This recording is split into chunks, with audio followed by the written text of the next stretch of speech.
Secretário, acho que todos nós gostaríamos que a gente já tivesse conseguido vender, né, mais estatais, né, diminuir o tamanho do Estado. O senhor já falou aqui que há empresas estatais que realmente não precisariam de autorização do Congresso para serem vendidas, mas, de qualquer maneira, mesmo que isso aconteça, o processo é lento.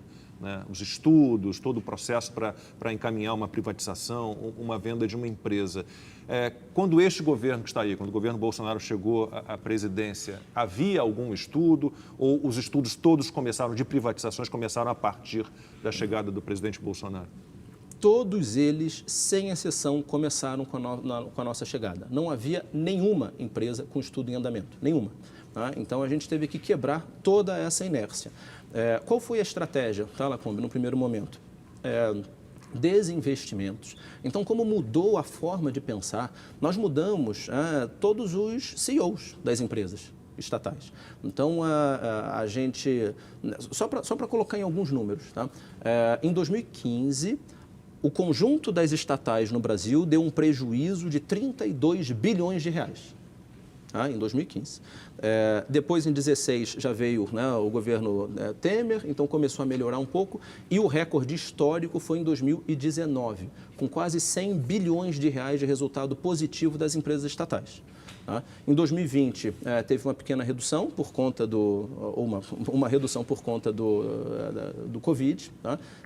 Chegou em alguma coisa em torno de 60 bilhões. E esse ano, 2021, a gente deve registrar, sim, o maior lucro histórico. Então, a primeira coisa foi um choque de gestão. Melhoramos, enquanto a gente não vende, vamos respeitar o patrimônio do povo brasileiro, colocando uma gestão profissional.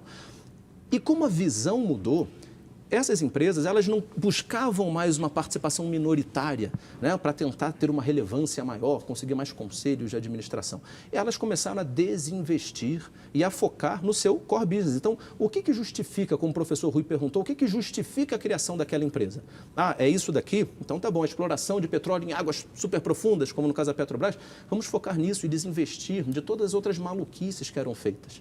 Tá? A gente não pode esquecer quando o governo federal da época usou o somatório de todas as participações que eles tinham na Vale para trocar o presidente da Vale, para colocar um presidente que era alinhado ao governo federal, sendo que a Vale já havia sido privatizada.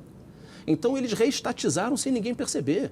Começaram a comprar via BNDES Par, começaram a comprar via fundos de pensão, que não deveriam ser dominados pelo governo, mas eram, né? E usaram toda essa influência, essa participação indireta para trocar, para escolher o CEO. Isso não existe mais. A gente desinvestiu, Lacombe, 230 bilhões de reais desde o início do governo. E aí entra uma série de empresas que...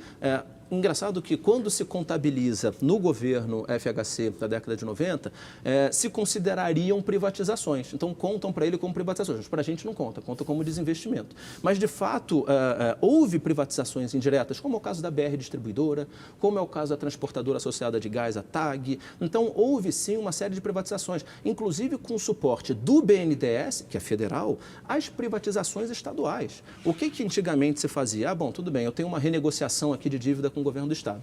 Dá o seu banco para mim, que aí eu vou vender. Dá a sua empresa de energia elétrica para mim, que aí eu vou vender. A gente não trouxe nada para ele. Imagina que loucura seria eu estatizar ou federalizar alguma estadual. Várias estatais estaduais que foram federalizadas na década de 90 são estatais nossas até hoje. O governo federal nunca teve CEASAs, e agora a gente tem CEASAs, porque elas foram federalizadas lá na década de 90 e nunca mais foram privatizadas.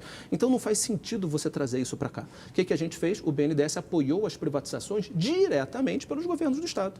E com isso foram vendidas empresas de saneamento básico no Rio de Janeiro. Quem imaginaria a privatização da SEDAI? Em Alagoas, né? Agora no final do ano no Rio Grande do Sul. Rio Grande do Sul também teve gás. Então, e energia elétrica, o BNDES apoiou no Rio Grande do Sul, no Distrito Federal, no Amapá. Então, realmente, todas essas privatizações foram feitas com apoio do governo federal, com a estrutura do governo federal, com o know-how do governo federal, porque a gente acredita nisso. Então, e as estatais federais? Existe um rito longo, né? E que, felizmente, agora esse rito está no fim. Por isso que várias dessas empresas já estão com o TCU dando o ok, a gente publica o edital ainda esse ano.